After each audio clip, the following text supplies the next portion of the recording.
হ্যাঁ, প্রথমত খালেদ ভাই পার্সোনালি নেওয়ার তো এখানে সুযোগ নাই।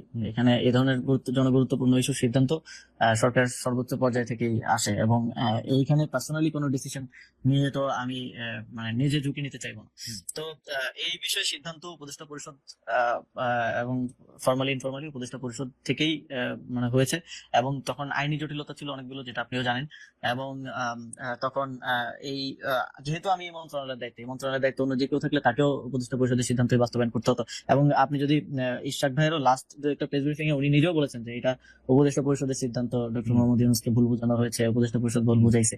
তো উনি কিন্তু নিজেও বলেছেন। তো সেই জায়গায় আমার একক স্বেচ্ছাচারী ভাবে এই ডিসিশন নেওয়ার আসলে না, কোনো ইয়াটা সুযোগ নেই। কোথায় আসে, ইয়াটা কোথায় আসে, মানে শাহাদাত যখন মেয়র হন তখন হাসান আরিফ ছিলেন, ইশরাক যখন মেয়র হতে পারেন নাই তখন আসিফ সাহেব ছিলেন। সেই জন্য মনে হয় যে এখানে আসিফ সাহেব কোনো কিছু করেছেন কিনা। না, এটা হাসান আলী স্যার হয়তো সেই সময়টার কথা আমার ঠিক মনে নেই, এটা হয়তো তিনি উপদেষ্টা পরিষদে আনেন নাই, কিংবা ওই বিষয়ে এত বেশি আইনি জটিলতাও ছিল না। তো উপদেষ্টা পরিষদে যখন যায় তখন আমার তো মানে স্টেশনের দায়িত্বে থাকা জায়গা থেকে হচ্ছে আমার ওই সিদ্ধান্তটা বাস্তবায়ন করাটা হচ্ছে আমার দায়িত্ব। এবং যেহেতু এখানে আইনি জটিলতা ছিল, একই সাথে এই সিদ্ধান্ত বাস্তবায়নের ক্ষেত্রে আমাদের আসিফ নজরুল স্যার সহযোগিতা করছেন, অ্যাটর্নি জেনারেলও এইটার ক্ষেত্রে আইনি পরামর্শ দিয়েছেন আমাদেরকে। তো এটা যে এককভাবে আসিফ মাহমুদের, এটা রাজনৈতিক কারণে অনেক সময় বলা হয়ে থাকে, রাজনৈতিক প্রতিপক্ষ আমাকে অনেকে মনে করতে পারেন তারা সেভাবে অ্যাটাক করতে পারেন, কিন্তু শেষ পর্যন্ত ইয়া ভাই, ইশাক ভাই নিজেও বলেছেন যে এটা উপদেষ্টা পরিষদে আসলে সিদ্ধান্ত। আমারও মনে হয় যে এটা উপদেষ্টা পরিষদের সিদ্ধান্ত, কিন্তু এখানে আবার একটা কথা আসে যে উত্তর ঢাকায় আপনি প্রশাসক নিয়োগ দিয়েছেন সম্পূর্ণ আপনার একক সিদ্ধান্তে। জনাব এজাজ সাহেবের আগে পিছে এইটা নিয়ে কি আপনি একটু বলবেন? ইদানিং আবার শুনতেছি যে এজাজ সাহেব আপনার এবং সৈয়দা রেজানা হাসান যিনি আরেকজন উপদেষ্টা, তাদের দুইজনের একক পছন্দ। তাদের আপনি একটু ভাই এজাজ ভাইয়ের নিয়োগটাও কিন্তু উপদেষ্টা পরিষদের সিদ্ধান্ত। এটা কোনো মানে এটা তো ফর্মাল এজেন্ডা উত্থাপন হয় নাই, কিন্তু উপদেষ্টা পরিষদের বিবিধে এই বিষয়ে আলোচনা হয়েছে। এবং ওই দিন আমি কোনো একটা কারণে আমি হয়তো সফরে ছিলাম, আমি উপদেষ্টা পরিষদের ওই বৈঠকে ছিলাম না। ইভেন ওই উপদেষ্টা পরিষদের বৈঠকে আমি নিজে ছিলাম না। তো সেই উপদেষ্টা পরিষদের সিদ্ধান্ত হয়েছে, আমাকে সিদ্ধান্ত জানানো হয়েছে, আমি সেটা বাস্তবায়ন করেছি। তো এখন এটা তো পারসেপশন, ওই যে বললাম যে রাজনৈতিক কারণে পারসেপশন তৈরি করা হয় যে একক সিদ্ধান্ত এত বড় জায়গায় আসলে নেওয়ার সুযোগ নেই। যদি একক সিদ্ধান্ত নেওয়ার সুযোগ থাকতো আমি লোকাল গভর্নমেন্ট ইলেকশন দিয়ে দিতাম। আপনার কাছে কি মনে হয় না ডক্টর মোহাম্মদ ইউনূস যদি তার কোনো একটা বক্তব্যে বা কোনো জায়গায় কোনো কিছুতে যদি এটা পরিষ্কার করতেন যেটা উপদেষ্টা পরিষদের সিদ্ধান্ত, তাহলে আপনার উপর এতগুলি জিনিস আসতো না, এবং ডক্টর মোহাম্মদ ইউনূস ইচ্ছা করে বা ডক্টর মোহাম্মদ ইউনূসের অন্যান্য উপদেষ্টা পরিষদ ইচ্ছা করে এটা জনাব আসিফের উপরে আনতেছেন, এরকম আপনার মনে হয়? এখানে হয়তো সরকার থেকে আরো ভালো কমিউনিকেশন করার সুযোগ ছিল। উনি নিজে না বলেও উনার প্রেস সচিবকে দিয়ে এটা বলাতে পারতেন। আমি কিন্তু এটা এখন পর্যন্ত, মানে আপনি ঠিকই বলেছেন, ইশরাক সাহেব বলেছেন যে এটা উপদেষ্টা পরিষদের সিদ্ধান্ত, কিন্তু উপদেষ্টা পরিষদের কারো মুখে বা এর কাছে কিন্তু শুনে আমার মানে প্রফেসর আসিফ নজরুল আমার উপর্যুপরি প্রশ্ন জবাবে তিনি বলেছেন যে তখন হাসান আরিফ এটা খেয়াল করে নাই, এবারে আসিফ সাহেব সেটা খেয়াল করেছেন। স্পষ্ট আমি সত্যি মানে সামারি করলে এরকমই দাঁড়ায় কথাটা। তা আমার কাছে মনে হয়েছে যে আমি জনাব হাসান আরিফকে অনেকদিন ধরে চিনি, আমার কাছে মনে হয়েছে যে যেটি জনাব হাসান আরিফের কাছে মনে হইলো যে না আইনি বিষয়ে এটি চলতে পারে, সেটি জনাব আসিফের যখন মনে না হইলো, তার মানে উনি ব্যক্তিগতভাবে ব্যাপারটা নিলেন। এটিকে আপনার মনে হয় না এটা পরিষ্কার করা দরকার ছিল সরকারের? হ্যাঁ, সরকারের পক্ষ থেকে আরো বেটার কমিউনিকেশন হতে পারতো, যেটা হয়নি আনফরচুনেটলি। তবে এখানে আসলে ব্যক্তিগতভাবে আমি যেটা বারবার বলছি যে ব্যক্তিগতভাবে সিদ্ধান্ত নেওয়ার কোনো সুযোগই নেই। এত বড় গুরুত্বপূর্ণ বিষয়, যেই বিষয় নিয়ে যমুনার সামনে মানে যমুনা পর্যন্ত ব্লকেড হয়ে গেল, অবরোধ হয়ে গেল, এরকম বিষয় নিয়ে আমি আসিফ মাহমুদ একা সিদ্ধান্ত নিয়ে নিব, এটা আসলে মানে এটা আমি মনে করি না যে কোনো সচেতন মানুষ এটা বিশ্বাস করবে। ইভেন যেহেতু মানে ইশাক ভাইও বলছে, এটা খুব ক্লিয়ার যে এটা উপদেষ্টা পরিষদের সিদ্ধান্ত ছিল, এবং এজাজ ভাইয়ের নিয়োগটাও উপদেষ্টা পরিষদের সিদ্ধান্ত ছিল, এবং ওই দিন উপদেষ্টা পরিষদের ওই বৈঠকে পর্যন্ত আমি উপস্থিত ছিলাম না। আমার কাছে যেহেতু আমি স্টেশনের দায়িত্বে আছি, সেই জায়গা থেকে আমার হচ্ছে সিদ্ধান্তগুলো বাস্তবায়ন করতে হয়। আমার এখানে একটা রাজনৈতিক অ্যাঙ্গেল দেওয়ার চেষ্টা করা হয়, রাজনৈতিক বিভিন্ন ব্যাপার এখানে আছে। অ্যাবসলিউটলি। এবং বাংলা ভাষায় এই প্রবাদটাকে আমরা বলি যে পরের ঘাড়ে বন্দুক রেখে পাখি শিকার করা। এখানে আমরা আমরা আমরা একটু আপনার কথায় আসি। সেইটা হচ্ছে যে সম্প্রতি মুরাদনগরে মানে ইনসিডেন্টালি আমি জনাব আসিফ মাহমুদ ভাই আপনার কাছ থেকে আরেকটু বেশি সময় আমি একটু চেয়ে নিচ্ছি, যে কারণ আমরা একটু আরো কিছু প্রশ্ন আপনার সম্প্রতি মুরাদনগর আমারও উপজেলা, মানে আমার পিতা পিতামহ সেই উপজেলা থেকে এসছেন, আমার বাবা দাদা যাদেরকে বলে আর কি। তো আমারও কিছু খবর পাওয়ার কিছু নিজস্ব সোর্স আছে, তো সেই জন্য আমি দায়িত্ব নিয়ে বলছি যে এটা আসলে সরকারের সাপ্লাই করা কোনো সোর্স না। তো সেই জন্য আমি বলতেছি যে এই কথা তো ঠিক যে একই পরিবারের তিনজনের হত্যা, চাঁদাবাজি, সালিশ বাণিজ্য যেমন নানা অভিযোগ ইউপি চেয়ারম্যান শিমুল বিল্লালের বিরুদ্ধে আছে। মানে মানে সারা দেশে আওয়ামী লীগের রাজনীতি জড়িত চেয়ারম্যান কেউ পলাতক, কেউ জেলখানায়, অনেককে চেয়ারম্যান থেকে বহিষ্কার করা হয়েছে, কিন্তু শিমুল বিল্লাল কিভাবে টিকে গেলেন? এখন এই কথা এই কারণে আসছে যে সরি শিমুল শিমুল সাহেবের যে এইটা আসছে এরকম, সেইটার জন্য আপনার বাবা আপনার বাবা তাকে শেল্টার দিচ্ছেন, এবং আপনার বাবা তাকে শেল্টার দিচ্ছেন যে ক্ষমতা খাটিয়ে, সেই ক্ষমতার নাম হচ্ছে আসিফ মোহাম্মদ সজীব ভাই। আপনি কি একটু বলবেন যে এই একটা নৃশংস অপরাধ? আমি বাংলা ভিশনের যে কি দেখানো হয়েছে সেটা থেকে আলাদা করে আমি যতটুকু জিনিস সম্পর্কে শিওর হতে পেরেছি শুধু ততটুকু জিনিস আপনাকে বললাম, যে 3 জন, তার হত্যা, চাঁদাবাজি, সালিশ, বাণিজ্য, ইউপি চেয়ারম্যান, সে আওয়ামী লীগ আমলে ছিল, সবটা মিলে যদি আপনি একটু বলতেন যে আপনার বাবা তাকে সেটা দিতে হ্যাঁ। এবং আপনি আপনার পলিটিক্যাল গেইনকে সামনে রেখে আপনার বাবা বিএনপির এগেইনস্টে আওয়ামী লীগের লোকজনকে দিয়ে একটা পলিটিক্যাল একটা জায়গা তৈরি করতে চাচ্ছেন কিনা? আচ্ছা, প্রথমত হচ্ছে এই যে আমরা এই সরকার দায়িত্ব আসলে করে তখন হাসান স্যার দায়িত্বে ছিলেন স্থানীয় সরকার বিভাগ, তখন পৌরসভা, জেলা পরিষদ, উপজেলা পরিষদ, সিটি কর্পোরেশন, এই সবগুলো হচ্ছে ভেঙে দেওয়া হয়েছিল অধ্যাদেশ জারি করে এবং পরবর্তীতে পরিবর্তন জারি করে।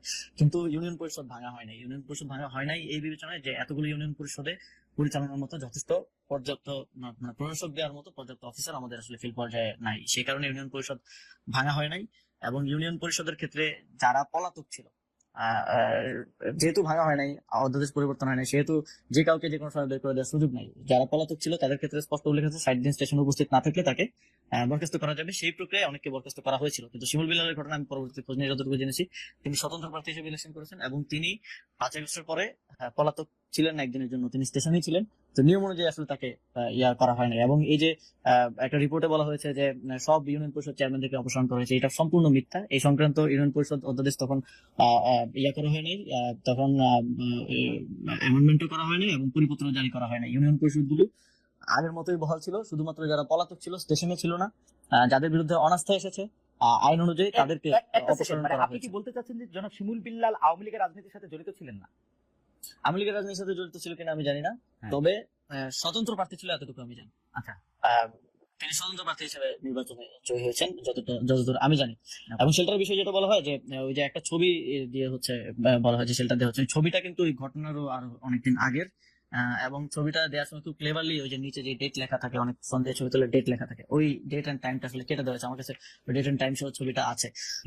তো আহ, এখানে একটা পারসেপশন তৈরি করা হয়েছে এই জায়গা থেকে। তো ঘটনা আমি স্থানীয় প্রশাসন, পুলিশ সবার সাথে কথা বলে যতটুকু জেনেছি, এই ঘটনাটা যেদিন ঘটে এবং বাদীর স্টেটমেন্টও আমি পেয়েছি যে যিনি ভিকটিম, তিনিও বলেছেন যে আগের রাতে 2টায় ওইখানকার যিনি বিএনপির উপজেলা যুগ্ম আহ্বায়ক এবং ওই ইউনিয়ন পরিষদের সাবেক চেয়ারম্যান, তার বাসায় ওই বৈঠকটা হয়, যে বৈঠকে আসলে হত্যার বা হামলা করার সিদ্ধান্ত হয়েছিল।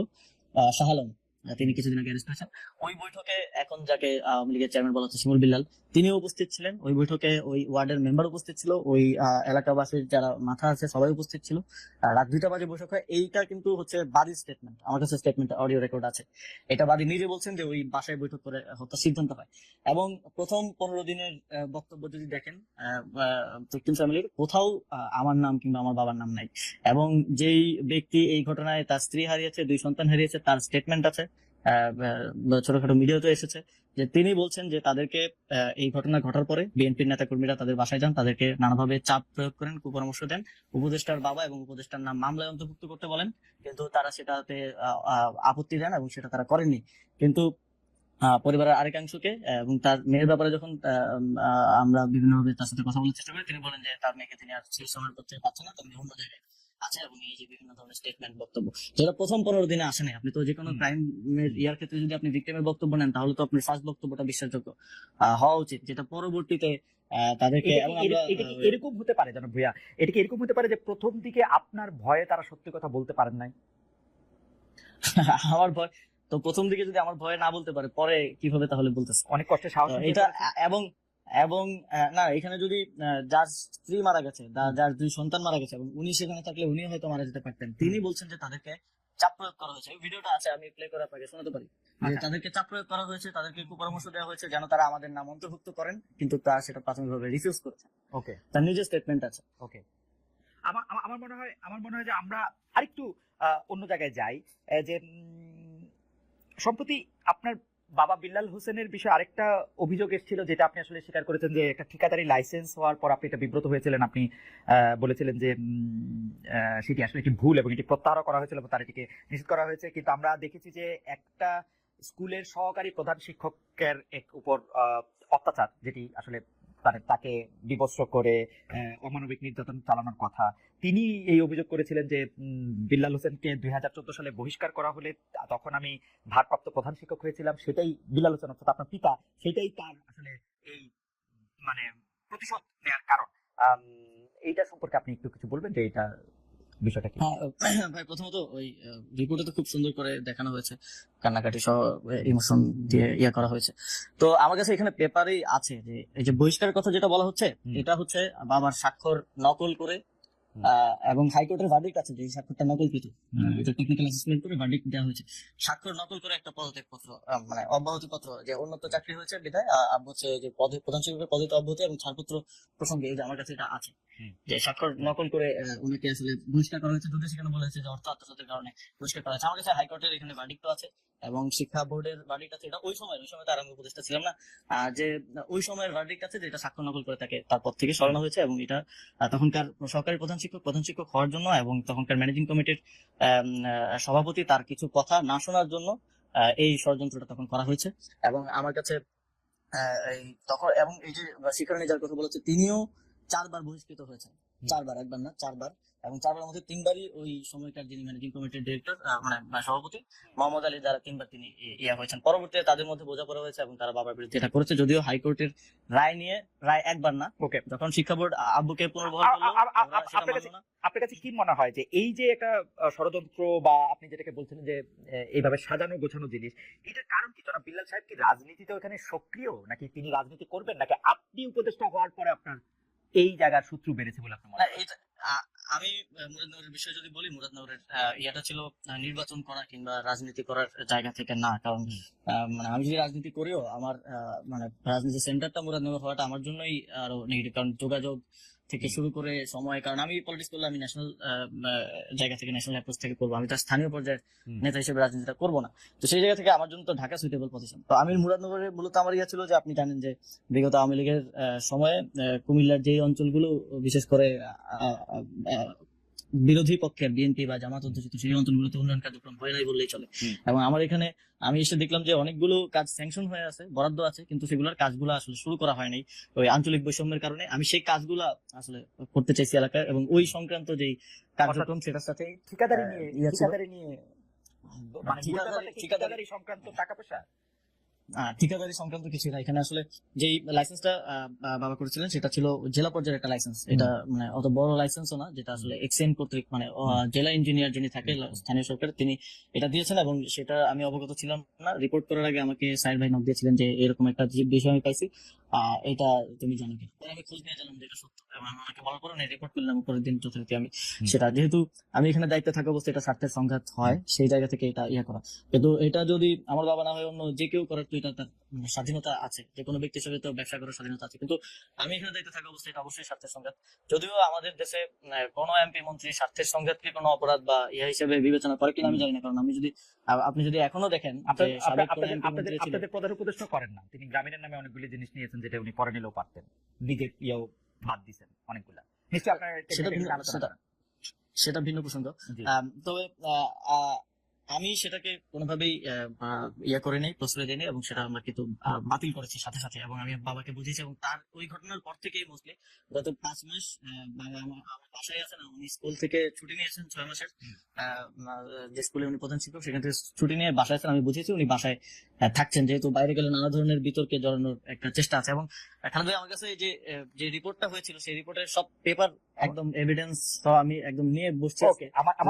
সময় হবে না ইয়া করা, না অবশ্যই সময় হবে, আমি এটা নিয়ে কথা বলতে চাই, কিন্তু দুটো বিষয় আপনার একটু প্রশ্ন আছে। আমি প্রথম কথা হচ্ছে যে আপনি এটা একদম পরিষ্কার করেছেন যে মুরাদনগর বা স্থানীয় রাজনীতির ক্ষেত্রে আপনি নিজেকে রাখতে চান না, স্থানীয় এলাকায় এমপি হওয়াটা সেটা আপনার জন্য নানা কারণে এটা এখন কঠিন। তো এটি তো মোটামুটি পরিষ্কার, আপনি রাজনীতিতে এলেও আসলে মুরাদনগর থেকে আসলে নির্বাচন করার ব্যাপারে আপনার কোনো ইচ্ছা নাই, সেটি আসলে মূলত ওই এলাকায় যে কাজ বা উন্নয়ন কর্মকাণ্ডের মধ্যে থেকে আসলে ভাগ-বাটোয়ারা নিয়ে এটা হচ্ছে, এটা একটা পরিষ্কার বিষয়। দ্বিতীয় জিনিসটা, আপনি যেভাবে বলতেছেন এবং যে এভিডেন্স গুলো এখন আপনার হাতে আছে, সেই ক্ষেত্রে আপনি এটা আদালতে ট্রাই করবেন কিনা, যেসব অভিযোগগুলি করা হয়েছে আপনার বিরুদ্ধে বা যারা আপনার বিরুদ্ধে অভিযোগ করেছেন, যারা আপনার বাবার বিরুদ্ধে অভিযোগ করেছেন, ব্যাপারটা আপনি আদালতে তুলবেন কিনা? হ্যাঁ, প্রথমত কেউ লিগেল কোনো অভিযোগ তো করেন নাই, এখানে ডিফেমেশন করা হয়েছে এবং এক ধরনের পারসেপশন তৈরি করা হয়েছে, হ্যাঁ। সোশ্যাল জাস্টিস হয়েছে আর কি, এক ধরনের হ্যাঁ। আপনি বেসিস ডিফেমেশন সুট বানায় করবেন দেওয়া কিনা, হয়েছে। মানে এর চেয়েও অনেক তো ছোট কারণে অনেক হ্যাঁ, মানুষ ডিফেমেশন সুট করে। অবশ্যই আমি ডিফেমেশন স্যুট করবো এবং সেই জন্য আমরা সব এভিডেন্স একত্র করেছি, এবং যেহেতু একটা রিপোর্ট হয়েছে সেটার একটা রিবাটালও আমরা তৈরি করেছি। আমি যদিও ওপেন আহ্বান জানিয়েছিলাম বাংলাদেশের যে কোনো মিডিয়াকে এটা নিয়ে একটা ফ্যাক্ট বেসড ইয়ে করার জন্য, আপনি চাইলে আপনিও করতে পারেন। দুই পক্ষের কথা শুনে, ওখানে তো একপাক্ষিক রিপোর্ট করা হয়েছে, দুই পক্ষের কথা শুনে আমাদের কাছে যে এভিডেন্স আছে এগুলো নিয়ে জনবিশ্বাস একটা report করার জন্য। জনবিশ্বাস তো একরকম, মানে এটাকে কি বলে, একরকম চ্যালেঞ্জই আমি বলবো। তিনিও তরুণ, প্রায় আপনার থেকে একটু বড় অবশ্য, কিন্তু তিনিও তরুণ, তিনিও একরকম চ্যালেঞ্জ জানিয়েছেন। তো আমরা মনে করি যে এইসব বিষয়গুলি নিয়ে যদি কোনো ডিসপিউট হয় সেটা আদালতে এটার মীমাংসা করা উচিত, এবং সেই ক্ষেত্রে নিশ্চয়ই আপনি উপদেষ্টা, সেই জন্য আপনি কোনো বাড়তি প্রভাব আপনার থাকবে সেটা আমরা মনে করি না। আমরা মনে করি আদালতে এটির সমাধান হওয়া উচিত যদি এরকম না, অবশ্যই আমি উপদেষ্টা হয়ে যাই হোক, আমার তো বিচার চাওয়ার অধিকার আছে, তো সেই জায়গা থেকে এটা আমরা আইনি ব্যবস্থা নিব এবং সেই জন্য প্রয়োজনীয় সকল ডকুমেন্টস সহ সবকিছু আমরা প্রস্তুত করছি।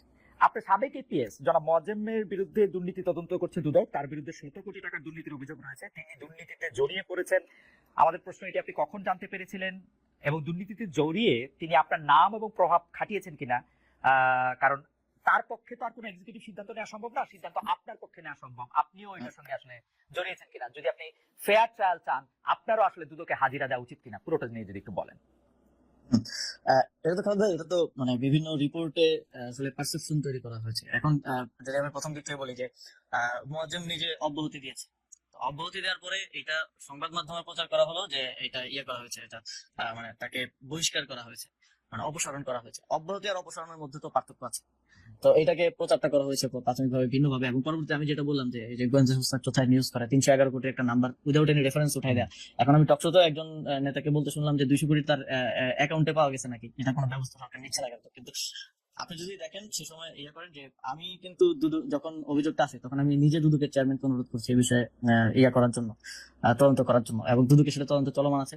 সর্বশেষ আমার খোঁজ নেওয়ার যখন সুযোগ হয়েছে তখন আমি যতদূর জেনেছি যে কোনো প্রকার দুদক সাধারণত কি দেখে থাকে, কোনো নতুন সম্পত্তি ক্রয়, ব্যাংক অ্যাকাউন্ট, মানি লন্ডারিং, এই বিষয়গুলো আছে কিনা, এই ধরনের কোনো প্রকার প্রমাণ তারা পান নাই। একটা জিনিস পেয়েছেন, সেটা হচ্ছে মুয়াজ্জেমের ভাইয়ের বড় ভাইয়ের ব্যাংক অ্যাকাউন্টে ১৪ লাখ টাকা একবার ঢুকছে, আবার বের করা হয়েছে, এবং সেটার ব্যাপারে আমি পরে জানতে চাই, আমি যতটুকু জানতে পেরেছি যে সেটা ওর মায়ের চিকিৎসার জন্য কোন একটা ভিসা ইস্যুর জন্য হচ্ছে অ্যাকাউন্টের টাকা দেখাতে হয়, এই জন্য কারো থেকে ধার নিয়ে সেটা ঢোকানো হয়েছিল এবং পরবর্তী বের করে আবার পরিশোধ করা হয়েছে। তো এটা আমারও দায় বর্তায়, যেটা খোঁজ নেওয়া যে আমার ওটা ক্ষমতার অপব্যবহার করে কেউ দুর্নীতি করছে কিনা। সেই জায়গা থেকে কিন্তু দুদককে আপনি মন থেকে জিজ্ঞেস করতে পারেন। আমি নিজে ওনাকে ফোন করে বলছি যে আপনি ইয়া করেন, এবং আমি গোয়েন্দা সংস্থা এনএসআই ডিজিএফআই দুইটাকেই বলছি যে আপনারা এটা নিয়ে অনুসন্ধান করেন, করে আমাকে জানান যে কোথায় আসলে দুর্নীতি হয়েছে। কিন্তু সেরকম কিছু আমরা এখন পর্যন্ত পাই নাই, সেরকম কিছু দুদকেও পেয়েছে বলে আমি সর্বশেষ আপডেট জানি না। অবশ্যই সেটা যেহেতু তদন্ত চলমান আছে, সেটার বিষয়ে রিপোর্ট পাওয়া যাবে, সবাই দেখবে।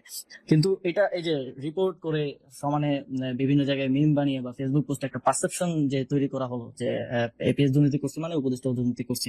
আজ পর্যন্ত দেখেন আমাদের এত সার্ভেলেন্স হয়, এত কিছু লিক হয়, এত মানে ভিডিও চলে যায়, এটা চলে যায়, এটা চলে যায়, আজ পর্যন্ত আপনার কি মনে হয় না যে এরকম কিছু করলে মানে ইয়ার দুর্নীতির প্রমাণ কিংবা দুর্নীতি করে থাকলে অর্থ তো মানি ম্যানেজমেন্ট, এটার কোনো প্রমাণ সামনে আমি আসা আমার অবশ্যই মনে হয় ভালো প্রশ্ন করছেন আসিফ।